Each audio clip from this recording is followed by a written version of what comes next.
नमस्कार विद्यार्थी मित्रांनो आणि वाचकांनो, आजचा जो व्हिडिओ आहे त्या व्हिडिओचा विषय आहे की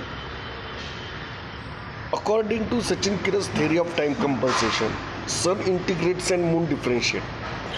तर वेव जी आहे ना, वेव एखाद्या कुठल्याही मीडियममध्ये किंवा कुठल्याही रोपमध्ये, कुठल्याही स्ट्रिंगमध्ये जी एक वेव डेव्हलप होते, वेव ही सगळ्यांना माहीतच आहे. ही जी वेव डेव्हलप होते ना, वेव सायनुसॉइडल असते वगैरे वगैरे, हे फिजिक्सच्या विद्यार्थ्यांना माहीतच आहे. तर वेव जी डेव्हलप होते, ती वेव डेव्हलप होताना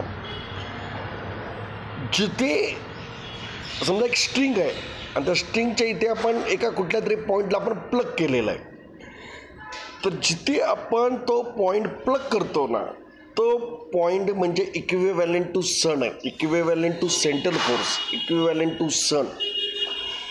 आणि आपण तिथे फोर्स अप्लाय केला, आपण तिथे डिस्टर्बन्स क्रिएट केला, म्हणजे तिथे आपण स्ट्रिंग प्लग्ड केलेली आहे किंवा एखाद्या शांत तलावामध्ये दगड टाकलेला आहे. तर जिथे दगड पडतोय, जिथे फोर्स अप्लाय होतोय, तो फोर्स जो आहे ना, it can be considered equivalent to the sun. This is the first point. Second point जो आहे, जो पार्टिकल डिस्प्लेस होतो, तिथे फोर्स पोचल्यावर, तिथे डिस्टर्बन्स पोचल्यावर जो पार्टिकल डिस्प्लेस होतो, तो पार्टिकल म्हणजे मून. आता सनची पोझिशन झाली, मूनची पोझिशन झाली. आता प्रश्न असा उरतो की अर्थ कुठे आहे. तर अर्थ म्हणजे ते स्ट्रिंग किंवा मीडियम किंवा तो तलाव की जिथे वेव्ज निर्माण होतात. अर्थचं मेन काम काय माहिती आहे का? पृथ्वी तत्व. पृथ्वी तत्व काय करते? सपोर्ट करते. आपण ज्या जमिनीवर उभे राहतो का नाही, ती जमीन आपल्याला सपोर्ट करते. म्हणजे ते काय? पृथ्वी तत्व आहे. आपण ज्या जमिनीवर राहतो का नाही, ते जमीन आपल्याला काय करते? सपोर्ट करते.